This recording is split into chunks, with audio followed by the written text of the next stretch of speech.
ওম শান্তি। আজিৰ তাৰিখ 23 মে' 2024 বৰ্ষ। প্ৰাতঃ মুৰলী বাপদাদা মধুবন।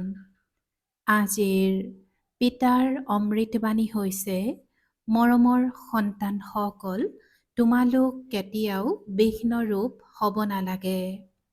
ভিতৰত কিবা দুৰ্বলতা থাকিলে সেয়া আঁতৰাই দিয়া। এয়াই সঁচা হীৰা হোৱাৰ সময়। আৰু আজিৰ প্ৰশ্ন, কোনটো কথাত খুঁত থাকিলে আত্মাৰ মূল্য কম হ'বলৈ ধৰে? পিতাই উত্তৰত কৈছে, প্ৰথম খুঁত হৈছে অপবিত্ৰতাৰ। যেতিয়া আত্মা পবিত্ৰ হৈ থাকে তেতিয়া আত্মাৰ মান বহুত উচ্চ হৈ থাকে। পবিত্ৰ আত্মা হৈছে অমূল্য ৰত্ন, প্ৰণাম জনোৱাৰ লায়ক হয়। অপবিত্ৰতাৰ অলপো খুঁতে আত্মাৰ মূল্য নোহোৱা কৰি দিয়ে। অপবিত্ৰতাৰ অলপো খুঁতে আত্মাৰ মূল্য নোহোৱা কৰি দিয়ে। এতিয়া তোমালোক পিতাৰ সমান সৰ্বদা পবিত্ৰ হীৰা হ'ব লাগে। বাবা আহিছে তোমালোকক নিজৰ সমান পবিত্ৰ কৰি তুলিবলৈ।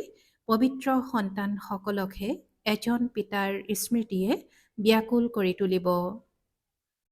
পিতাৰ প্ৰতি অটুট স্নেহ থাকিব, কেতিয়াও কাকো দুখ নিদিব, বহুত অমায়িক হ'ব।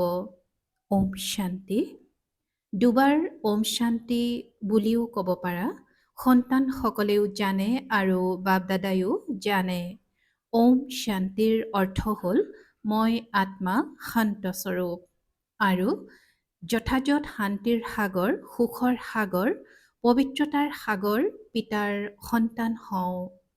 প্ৰথমে হ'ল পবিত্ৰতাৰ সাগৰ। পবিত্ৰ হ'বলৈহে মনুষ্যৰ অসুবিধা হয় আৰু পবিত্ৰ হ'লে মান বহুত উচ্চ হয়। প্ৰত্যেক সন্তানেই বুজিব পাৰে, এতিয়া মান বাঢ়ি যায়। এতিয়া আমি সম্পূৰ্ণ হোৱা নাই। পবিত্ৰতা আৰু যোগত ক'ৰবাত নহয় ক'ৰবাত কাৰোবাৰ কিবা, কাৰোবাৰ আন কিবা খুঁত নিশ্চয় আছে। দেহ অভিমানত আহিলেই খুঁত আহে। কাৰোবাৰ বেছি, কাৰোবাৰ কম খুঁত থাকে। বিভিন্ন ধৰণৰ হীৰা থাকে, সেইবোৰ আকৌ পৰিৱৰ্ধক আইনাৰে চোৱা হয়। গতিকে যেনেকৈ পিতাৰ আত্মাক বুজা যায়, তেনেকৈ আত্মাসকলকো, সন্তানসকলকো বুজিবলগীয়া হয়। এয়া ৰত্ন নহয় জানো? ৰত্নও সকলো প্ৰণাম জনোৱাৰ লায়ক। মুকুতা, মাণিক, পুখৰাজ আদি সকলো প্ৰণাম জনোৱাৰ লায়ক।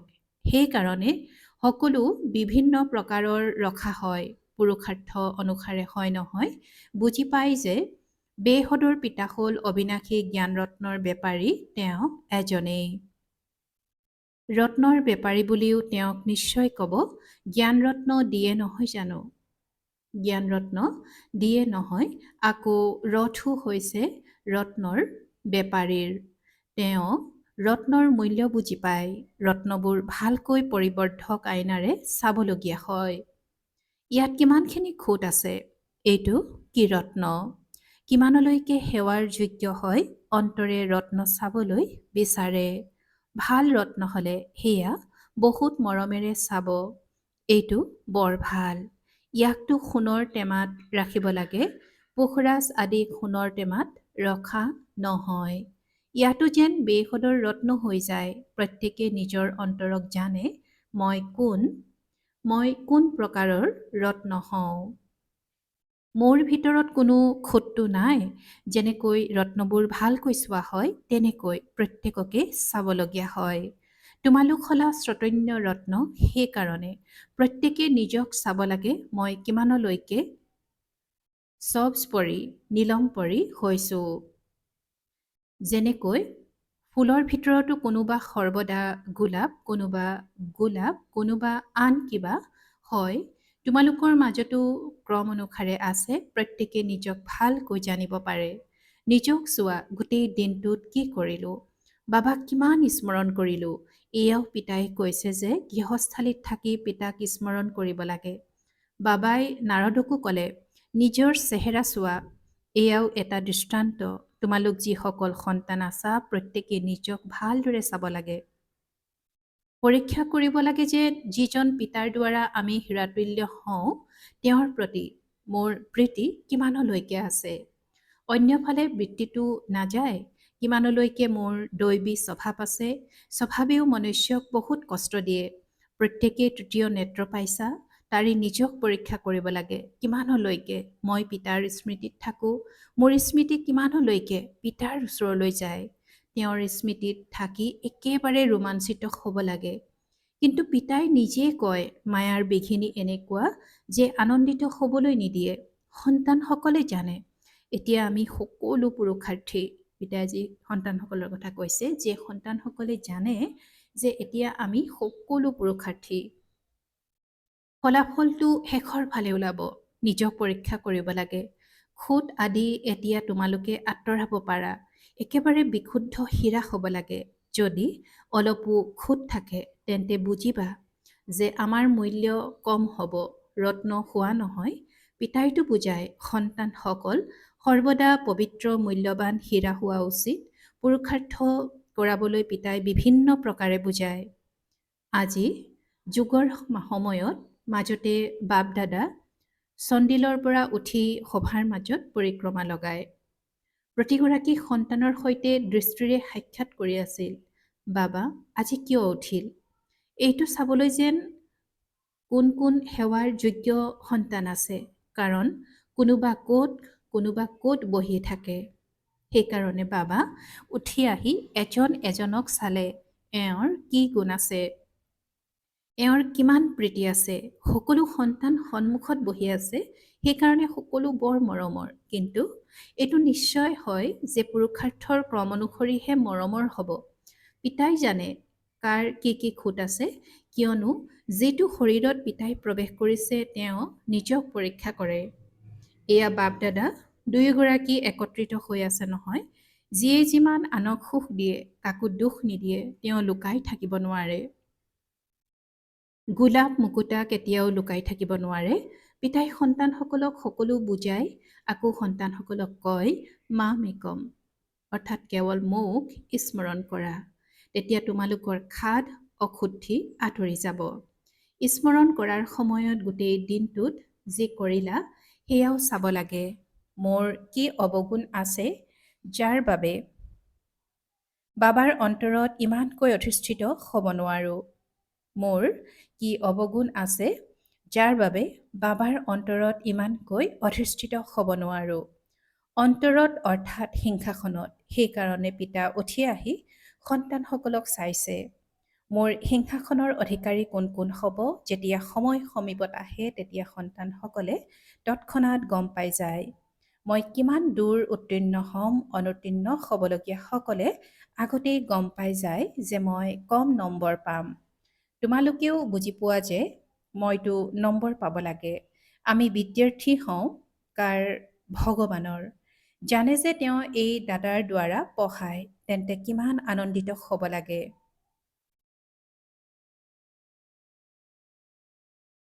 পিতাই আজি কৈছে যে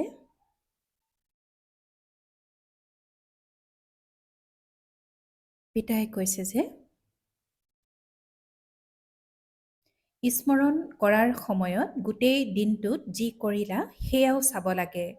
মোৰ কি অৱগুণ আছে যাৰ বাবে বাবাৰ অন্তৰত ইমানকৈ অধিষ্ঠিত হ'ব নোৱাৰোঁ। অন্তৰত অৰ্থাৎ সিংহাসনত। সেইকাৰণে পিতা উঠি আহি সন্তানসকলক চাইছে মোৰ সিংহাসনৰ অধিকাৰী কোন কোন হ'ব। যেতিয়া সময় সমীপত আহে তেতিয়া সন্তানসকলে তৎক্ষণাৎ গম পাই যায় মই কিমান দূৰ উত্তীৰ্ণ হ'ম। অনুত্তীৰ্ণ হ'বলগীয়া সকলে আগতেই গম পাই যায় যে মই কম নম্বৰ পাম। তোমালোকেও বুজি পোৱা যে মইতো নম্বৰ পাব লাগে। আমি বিদ্যাৰ্থী হওঁ কাৰ? ভগৱানৰ। জানে যে তেওঁ এই দাদাৰ দ্বাৰা পঢ়ায়, তেন্তে কিমান আনন্দিত হ'ব লাগে। বাবাই আমাক কিমান মৰম কৰে, কিমান অমায়িক, কষ্টটো একোৱেই নিদিয়ে। মাত্ৰ কয় এই চক্ৰক স্মৃতিত ৰাখা, বেছি পঢ়িব নালাগে, লক্ষ্য উদ্দেশ্য সন্মুখত আছে। আমি এনেকুৱা হ'ব লাগে। দৈবী গুণৰ লক্ষ্য উদ্দেশ্য আছে। তোমালোকে দৈবী গুণ ধাৰণ কৰি এওঁলোকৰ নিচিনা পবিত্ৰ হোৱা, সেইবাবে মালাত গঁঠা যোৱা। বেসদৰ পিতাই আমাক পঢ়াই আনন্দিত হোৱা নহয়। বাবাই নিশ্চয় নিজৰ সমান পবিত্ৰ জ্ঞানপূৰ্ণ কৰি গঢ়ি তুলিব। ইয়াত পবিত্ৰতা, সুখ, শান্তি সকলো আহি যায়। এতিয়া কোনো পৰিপূৰ্ণ হৈ উঠা নাই, শেষত হৈ উঠিব। তাৰ বাবে পুৰুষাৰ্থ কৰিব লাগে। পিতাকটো সকলোৱে মৰম কৰে। বাবা বুলি ক'লে অন্তৰ প্ৰফুল্লিত হৈ যায়। পিতাৰ পৰা কিমান শ্ৰেষ্ঠ উত্তৰাধিকাৰ পোৱা যায়। পিতাৰ বাহিৰে আন কোনোফালে অন্তৰৰ আকৰ্ষণ নাথাকিব। পিতাৰ স্মৃতিয়ে অতি ব্যাকুল কৰি তুলিব লাগে। বাবা বাবা বাবা বহুত মৰমেৰে পিতাক স্মৰণ কৰা উচিত। ৰজাৰ সন্তান হ'লে তেওঁ ৰজাৰ নিচিনা থাকিব নহয়। এতিয়াতো ৰজাৰ মানেই নাই। যেতিয়া ব্ৰিটিছ চৰকাৰ আছিল তেওঁলোকৰ বহুত মান আছিল। ৰাজপ্ৰতিনিধিৰ বাহিৰে সকলোৱে তেওঁলোকক নমস্কাৰ জনাইছিল। বাকী সকলোৱে ৰজাসকলক নমস্কাৰ জনাইছিল। এতিয়া তেওঁলোকৰ গতি কি হৈ গৈছে? এইটো তোমালোকে জানা যে এওঁলোকৰ কোনেও আহি এতিয়া ৰজাৰ পদ নল'ব। বাবাই বুজাইছে, মই গৰীবৰ ত্ৰাণকৰ্তা। গৰীবে ততালিকে পিতাক চিনি পায়, বুজি পায় যে এয়া সকলো তেওঁৰ শ্ৰীমততে মই সকলো কৰিম। তেওঁলোকৰতো অৰ্থাৎ চহকীসকলৰ নিজৰ ধনৰ নিচা থাকে। সেইকাৰণে তেওঁলোকে এনেকুৱা কৰিব নোৱাৰে। সেইবাবে পিতাই কয়, মই গৰীবৰ ত্ৰাণকৰ্তা। অৱশ্যে হয়, ডাঙৰ ব্যক্তিক মান দিয়া হয়, কিয়নো ডাঙৰ ব্যক্তিসকলৰ কাৰণে আকৌ গৰীবসকলো ততালিকে আহি যাব। দেখিব যে ইমান ডাঙৰ ডাঙৰ ব্যক্তিসকলো তালৈ যায়, তেতিয়া তেওঁলোকো আহিব। কিন্তু বেচেৰা গৰীবসকলে বৰ ভয় কৰে। এদিন তেওঁলোকো তোমালোকৰ ওচৰলৈ আহিব। সেইদিনো আহিব। আকৌ যেতিয়া তেওঁলোকক তোমালোকে বুজাবা, তেতিয়া বহুত আনন্দিত হ'ব। একেবাৰে উবুৰি খাই পৰিব। তেওঁলোকৰ বাবেও তোমালোকে বিশেষ সময় দিবা। সন্তানসকলৰ অন্তৰত উদয় হয় যে আমি সকলোৱে উদ্ধাৰ কৰিব লাগে। তেওঁলোকেও পঢ়ি ডাঙৰ বিষয়া আদি হৈ যায়। তোমালোকৰ হ'ল ঈশ্বৰীয় অভিযান। তোমালোকে সকলো উদ্ধাৰ কৰিব লাগে। গায়নো আছে নহয়, নিচৰ হাতেৰে বগৰী খালে। বিবেকেও কয়, দান সদায় গৰীবকহে দিব লাগে, চহকীক নহয়। তোমালোকে আগলৈ গৈ এই সকলোবোৰ কৰিব লাগে। ইয়াৰ কাৰণে যোগৰ বল লাগে, যাৰ দ্বাৰা তেওঁলোক আকৰ্ষিত হৈ যাব। যোগ বল কম, কাৰণ দেহ অভিমান আছে। প্ৰত্যেকে নিজৰ অন্তৰক সোধা, মই কিমানলৈকে পিতাৰ স্মৃতি আছে, ক'ৰবাত মই আবদ্ধ হৈতো নাযাওঁ। এনেকুৱা অৱস্থা হ'ব লাগে যাতে কাৰোবাক দেখিলেও চঞ্চল নোহোৱা। বাবাৰ আদেশ হৈছে, দেহ অভিমানী নহবা, সকলোকে নিজৰ ভাই বুলি বুজা। আত্মাই জানে আমি ভাই ভাই। দেহৰ সকলো ধৰ্ম এৰিব লাগে। অন্তৰত যদি কিবা স্মৃতিলৈ আহে, তেন্তে শাস্তি খাব লাগিব। ইমান নিজৰ অৱস্থা মজবুত কৰিব লাগে আৰু সেৱাও কৰিব লাগে। অন্তৰেৰে বুজিব লাগে, এনেকুৱা অৱস্থা যেতিয়া গঢ়ি তুলিম, তেতিয়াহে এই পদ পাব পাৰিম। পিতাইটো ভালদৰে বুজায়, বহুত সেৱা বাকী আছে। তোমালোকৰো বল থাকিলেহে তেওঁলোক আকৰ্ষিত হ'ব। অনেক জন্মৰ মামৰ লাগি আছে। এইটো খেয়াল তোমালোক ব্ৰাহ্মণসকলৰ থাকিব লাগে। সকলো আত্মাক পাৱন কৰি তুলিব লাগে। মনুষ্যই এইটো নাজানে, এইটো তোমালোকে জানা, সেয়াও পুৰুষাৰ্থৰ ক্ৰম অনুসৰি। পিতাই সকলো কথা বুজাই থাকে। নিজক পৰীক্ষা কৰিব লাগে। যেনেকৈ বাবা বেহদত আছে, সন্তানসকলেও বেহদৰ খেয়াল ৰাখিব লাগে। পিতাৰ আত্মাসকলৰ প্ৰতি কিমান মৰম আছে। ইমান দিনে মৰম কিয় নাছিল? কাৰণ ত্ৰুটিপূৰ্ণ আছিল। পতিত আত্মাসকলক কি মৰম কৰিম? এতিয়াতো পিতাই সকলোকে পতিতৰ পৰা পাৱন কৰি তুলিবলৈ আহিছে। তেন্তে নিশ্চয় মৰমীয়াল হ'ব লাগিব। বাবা হয়ে মৰমীয়াল, সন্তানসকলক বহুত আকৰ্ষণ কৰে। দিনে প্ৰতিদিনে যিমান পবিত্ৰ হৈ গৈ থাকিবা, সিমানেই তোমালোকৰ বহুত আকৰ্ষণ হ'ব। বাবাৰ প্ৰতি বহুত আকৰ্ষিত হ'ব। ইমান আকৰ্ষিত কৰিব যে তোমালোক ৰৈ থাকিব নোৱাৰিবা। তোমালোকৰ অৱস্থাও পুৰুষাৰ্থৰ ক্ৰম অনুসৰি এনেকুৱা হৈ যাব। ইয়াত বাবাক চাই থাকিলে এনে লাগিব যে এতিয়াই গৈ পিতাক লগ কৰোঁ। এনেকুৱা পিতাৰ পৰা কেতিয়াও বিচ্ছিন্ন নহওঁ। পিতা আকৌ সন্তানসকলৰ প্ৰতি আকৰ্ষিত হয়। এই সন্তানটিতো চমৎকাৰী, বহুত ভাল সেৱা কৰে। অৱশ্যে হয়, কিছু খুঁতো আছে, তথাপিও অৱস্থা অনুসৰি সময়ত বৰ ভাল সেৱা কৰে। কাৰোবাক দুখ দিয়া ব্যক্তিৰ দৰে দেখা নাযায়। বেমাৰ আদি হ'লে সেয়া হ'ল কৰ্মভোগ। নিজেও বুজি পায়, যেতিয়ালৈকে ইয়াত আছোঁ কিবা নহয় কিবা হৈ থাকিব। যদিও এইখন ৰথ, তথাপিও কৰ্মভোগটো অন্তলৈকে ভুগিবই লাগিব। এনেকুৱা নহয় যে মই এওঁক ওপৰত আশীৰ্বাদ কৰিম, এওঁ নিজৰ পুৰুষাৰ্থ কৰিব লাগে। অৱশ্যে হয়, ৰথ দিছে, তাৰ কাৰণে কিবা পুৰস্কাৰ দি দিম। বন্ধনত থকা বহুত কেনেকৈ আহে, কেনেকৈ যুক্তি দেখুৱাই মুকলি হৈ আহে। তেওঁলোকৰ যিমান প্ৰেম আছে সিমান আৰু কাৰো নাই। বহুতৰ প্ৰেম একেবাৰেই নাই। সেই বন্ধনত থকাসকলৰ প্ৰেম কাৰো লগত তুলনা নহয়। বন্ধনত থকাসকলৰ যুগ কোনো কম বুলি নাভাবিবা। স্মৃতিত বহুত কান্দি থাকে। বাবা, অ' বাবা, মই কেতিয়া আপোনাক লগ পাম? বাবা, বিশ্বৰ মালিক কৰি তোলোতা, বাবা, আপোনাক মই কেনেকৈ লগ পাম? এনেকুৱা বন্ধনত থকা লোক আছে যি মৰমৰ চকুপানী বোৱাই থাকে। সেয়া তেওঁলোকৰ দুখৰ চকুলো নহয়। এই চকুলো মৰমৰ মুকুতা হৈ যায়। সেই বন্ধনত থকাসকলৰ যুগ জানো কম। স্মৃতিত বহুত ব্যাকুল হৈ থাকে। অ' বাবা, মই কেতিয়া আপোনাক লগ পাম? সকলো দুখ দূৰ কৰোঁতা বাবা। বাবাই কয়, যিমান সময় তোমালোক স্মৃতিত থাকিবা, সেৱাও কৰিবা। যদিও কোনোবা বন্ধনত আছে, নিজে সেৱা কৰিব নোৱাৰে, কিন্তু স্মৃতিৰো তেওঁলোকে বহুত বল পায়। স্মৃতিতে সকলো নিহিত হৈ আছে, ব্যাকুল হৈ থাকে। বাবা, কেতিয়াও সুযোগ পাম? বাবা, কেতিয়া সুযোগ পাম যে আপোনাৰ সৈতে মিলিত হ'ম? কিমান স্মৃতিত থাকে। আগলৈ দিনে প্ৰতিদিনে তোমালোকৰ বহুত আকৰ্ষণ বাঢ়িব। পিতাই আজি মৰমৰ সন্তানসকলক কৈছে যে আগলৈ দিনে প্ৰতিদিনে তোমালোকৰ বহুত আকৰ্ষণ বাঢ়িব। স্নান কৰোঁতে, কাৰ্য কৰোঁতে স্মৃতিত থাকিবা। বাবা, কেতিয়া সেই দিন আহিব যেতিয়া এই বন্ধন দূৰ হ'ব? বেচেৰীহঁতে সুধি থাকে, বাবা, এওঁ মোক বহুত আমনি কৰে, কি কৰোঁ? সন্তানক পিটিব পাৰোঁনে? পাপটো নহ'ব? পিতাই কয়, আজিকালিৰ সন্তানটো এনেকুৱা যে কথাই নুসুধিবা। কাৰোবাৰ পতিৰ পৰা দুখ হয়, তেতিয়া ভিতৰি ভাবে কেতিয়া এই বন্ধন আঁতৰিব যে বাবাৰ ওচৰলৈ যাব পাৰোঁ। বাবা, বহুত কাঢ়া বন্ধন, কি কৰোঁ? পতিৰ বন্ধন কেতিয়া আঁতৰিব? মাথোন বাবা বাবা কৰি থাকে। বাবাই আকৰ্ষিত কৰে নহয়। অবলাসকলে বহুত ৰহস্য কৰে। অবলাসকলে বহুত সহ্য কৰে। বাবাই সন্তানসকলক ধৈৰ্য ধৰিবলৈ কয়। সন্তানসকল, তোমালোক পিতাৰ স্মৃতিত থাকা, তেতিয়া সকলো বন্ধন সমাপ্ত হৈ যাব। পিতাই আজি কৈছে যে আজিকালিৰ সন্তানটো এনেকুৱা যে কথাই নুসুধিবা। কাৰোবাৰ পতিৰ পৰা দুখ হয়, তেতিয়া ভিতৰি ভাবে যে কেতিয়া এই বন্ধন আঁতৰিব যে বাবাৰ ওচৰলৈ যাব পাৰোঁ। বাবা, বহুত কাঢ়া বন্ধন, কি কৰোঁ? পতিৰ বন্ধন কেতিয়া আঁতৰিব? মাথোন বাবা বাবা কৰি থাকে। বাবাই আকৰ্ষিত কৰে নহয়। অবলাসকলে বহুত সহ্য কৰে। বাবাই সন্তানসকলক ধৈৰ্য ধৰিবলৈ কয়।